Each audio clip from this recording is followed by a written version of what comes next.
"Welcome to the party!" I yelled as my guests arrived. There were just 4, 3 guys and 1 girl. I wanted a small party. Though I wasn't close to them, I thought I knew them enough to invite them over. I had ordered boxes of pizza and more than enough drinks to go around. My speakers were blasting with heavy metal music, just the right kind of appropriate for us. I set up video games and started to play with the other guys.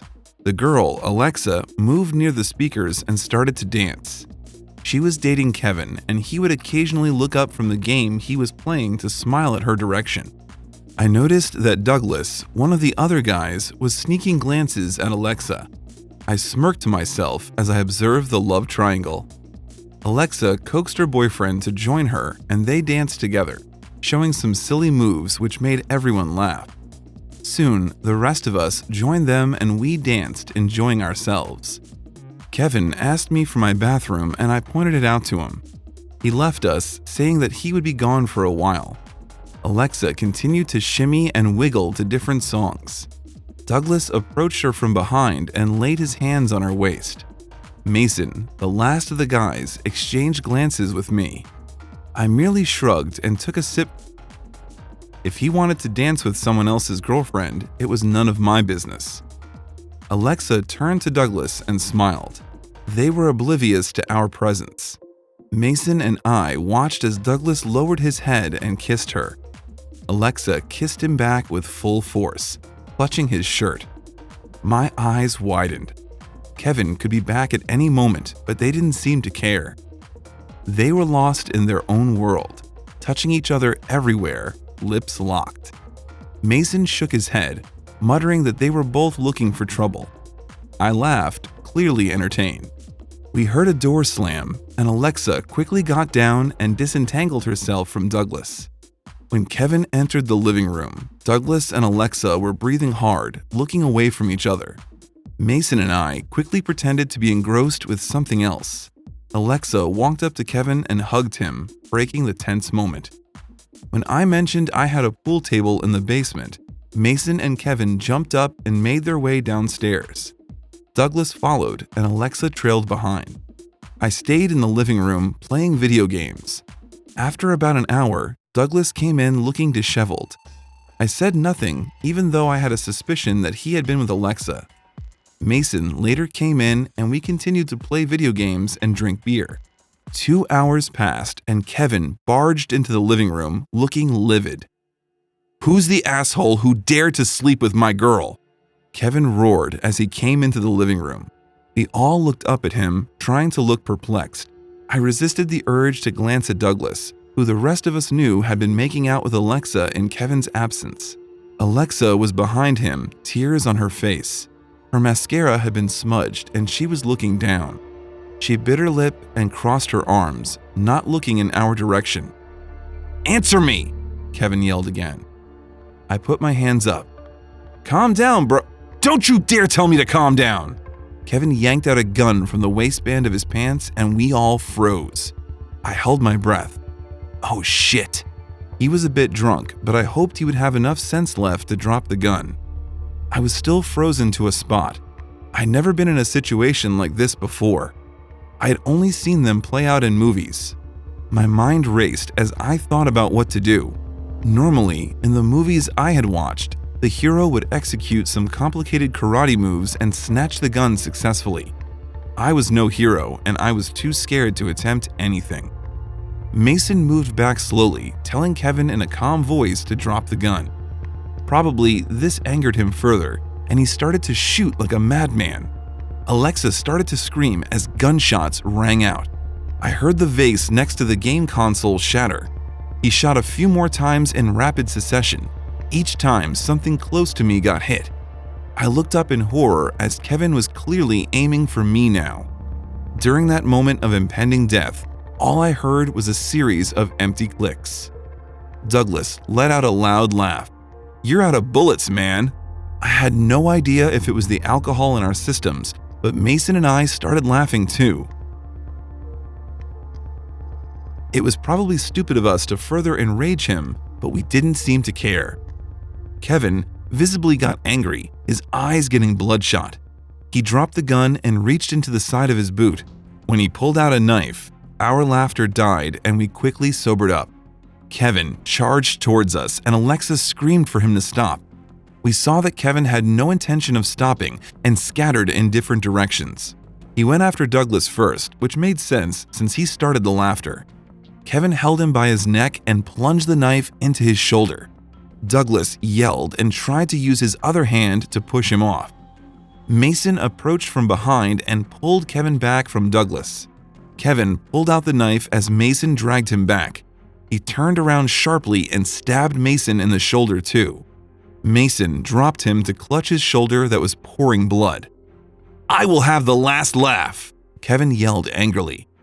I was behind the sofa watching everything play out. Alexa was beside me, covering her mouth with her hands as she sobbed quietly. I looked at her, disgusted and angry with her. My front door got kicked open and 2 policemen charged in, guns drawn. "Hands up!" they ordered. They tackled Kevin to the floor and collected the bloody knife from him. Kevin struggled, but was no match for the brute force of the cops. They pinned him down and handcuffed him. An ambulance was called for Mason and Douglas, and they were carried away to be treated. Mason was glaring at Alexa, and she cowered under his stare. She went out with them, looking pasty white. My neighbors had reported the sounds of gunshots from my house, and the police had reacted swiftly. Sirens blared from outside. The cops took down our statements and left with Kevin at the back of their car. I cleaned up my house and thought over the events that happened. I could have died, actually. It was just hitting me as the buzz of the alcohol died down. That thought sobered me up completely. It was senseless for me to invite people I didn't know well enough to my house. I took some aspirin and went to get some well-deserved sleep. I decided not to think too much about it, but I knew that I would no longer see them.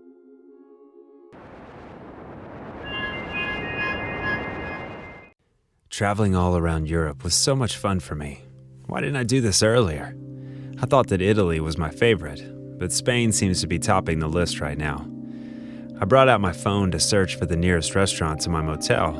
The receptionist was kind enough to recommend me the best.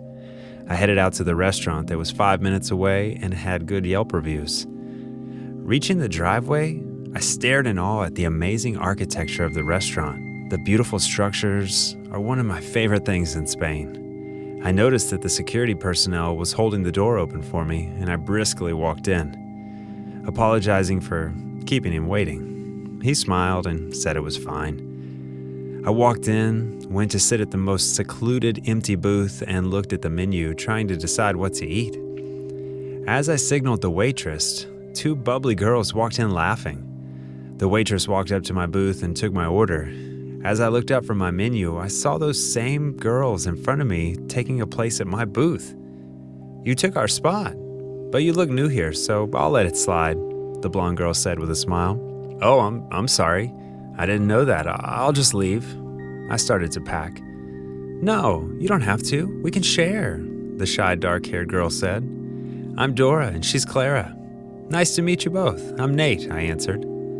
"So what brings you to Spain?" Clara asked. I started to tell them about my decision to take a gap year from college after my junior year. It was spontaneous, and I just needed to take a break from everything, and winning a sponsorship lottery to take a trip around Europe was the perfect opportunity I couldn't let go of. I talked about how I started from Italy and ate the best pizza I ever tasted, then traveled to France and saw the Eiffel Tower. Telling them about my adventures in Amsterdam was the last straw that broke the camel's back. "Oh my goodness," Clara yelled. "You had so much fun, I'm jealous." "Me too," Dora sulked. "Let's not get sad, ladies. There's plenty of time," I laughed. "Speaking of time, we have to go now. Do you mind exchanging numbers?" Clara asked. "I don't mind," I said. I exchanged numbers with both girls and bid them goodbye. 3 days after I met the girls, I received a text from Clara saying, "Hey newbie, you want to hang out? Meet us at this location." And they tagged their location to the text. I replied saying I'd be right there. Jumping out of bed, I took a long shower that felt weirdly refreshing. After that, I took my blue vintage shirt and shorts and dressed up. "You're one fine son of a gun," I chuckled as I watched myself in the mirror combing my hair. Walking out of the hotel, I felt the familiar cool breeze of Spain run along my skin, and I smiled. This is going to be a great day. I thought as I put on my sunglasses. Following the directions of the map, the location was about 20 minutes away, so I requested for an Uber ride. Waiting for my ride, I began to reminisce of all the past experience as a teenager and how much I've grown and become a better person as an adult. I've really done a lot of stuff I regret, and hopefully I'll find a way to fix it all, most especially that of Gloria. I wonder where she was now. My thoughts were interrupted by the honking of a car horn that signaled the arrival of my ride. I entered the cab and shared the location with the driver. As the car moved to my destination, I took my time to enjoy the serenity of Spain because I was leaving in a couple of days. "You've reached your destination," I heard the Uber driver say with a very strong Spanish accent. I thanked him with a smile and paid in cash with an extra tip. I was in a good mood. Confirming the location, I saw a beautiful block of flats that were meticulously designed. Spain has such beautiful architecture, I thought. I texted Clara I was downstairs, and she asked me to take the elevator up to the 3rd floor and ring the bell at apartment 40. Reaching the apartment, I rang the bell and Dora opened up the door smiling shyly. "Welcome to our beautiful abode," she said as she ushered me in. "You guys have such beautiful interior decor," I said as I looked around the house, enjoying every detail. "Our other flatmate was in charge of the whole thing," Clara said as she walked towards me with a glass of wine. "Oh, you're 3? That's nice. Thank you," I said as I collected the wine and took a sip. Claire showed me where to sit as she pointed me to the love seat in the living room. I sat down as Dora walked in with cookies and brownies. "I see you have both planned the whole day out," I smiled. "Of course, you have to experience quality time in Spain courtesy of us," she said as she brought out pills that looked like Molly and handed me one. Smiling, I collected the pill, put it in my mouth, and pushed it down with the rest of the wine in the glass. Before the pills kicked in, I ate a couple of brownies and had a lot of tequila shots. During the shots, I noticed that Clara and Dora weren't as drunk or as high as I was, but I thought I was imagining it. Exhausted after all the shots and drugs kicked in, I fell asleep right on the couch for I don't know how long. I woke up to very bright lights and a terrible migraine. The hangover kicked in as soon as I opened my eyes. As I tried to stand up to get water, I realized that I was tied to a chair in what looked like a warehouse. I struggled to get free, wondering how I got there, and then I remembered the alcohol and drugs. Why would Clara and Dora do this? What do they want from me? I heard footsteps and looked up and was shocked to the bone marrow by who I saw. "Surprised to see me? You should be. I look better than you left me." Gloria chuckled as she walked towards me. "You must be wondering how you got here. You see, Clara and Dora are my roommates, and when they told me about this guy they met, the description fit you perfectly. So I told them about how you cheated on me with that bimbo, and then you dumped me. We worked out a plan, and here you are," she explained. "Boys," she called out. "Come on and put him in the box." 2 hefty men came outside with a big box that had fumes coming out. As they put it closer to me, I could feel that the box was a big ice box, and the fumes were the chilly ice air escaping from that very box. "You don't have to do this, Gloria. That was a small mistake. Please, don't do this," I pleaded. Despite my struggles, they put me in the box, and I heard a lock click. The final words I remember before I froze were that of Gloria saying, "See you in hell, loser." I could feel my body turn to ice, and I passed into oblivion. Suddenly I woke up from a shock. It was as if my soul came back from the dead. I could hear some faint music and laughter. It seemed like the girls were partying. Thankfully, I still had my phone with me. With the last attempt at life, I mustered all the strength and heat left in me and sent a message with my location to the receptionist at the hotel I was staying at. The next thing I know, I was in a hospital bed. Apparently, the receptionist saw my message in time and informed the police. Sensing that I was a foreigner, Spanish police, the civil guard, they were quick to respond to my SOS. I strongly believe in karma and regretted so much about cheating on Gloria. But what she did to me was pure evil.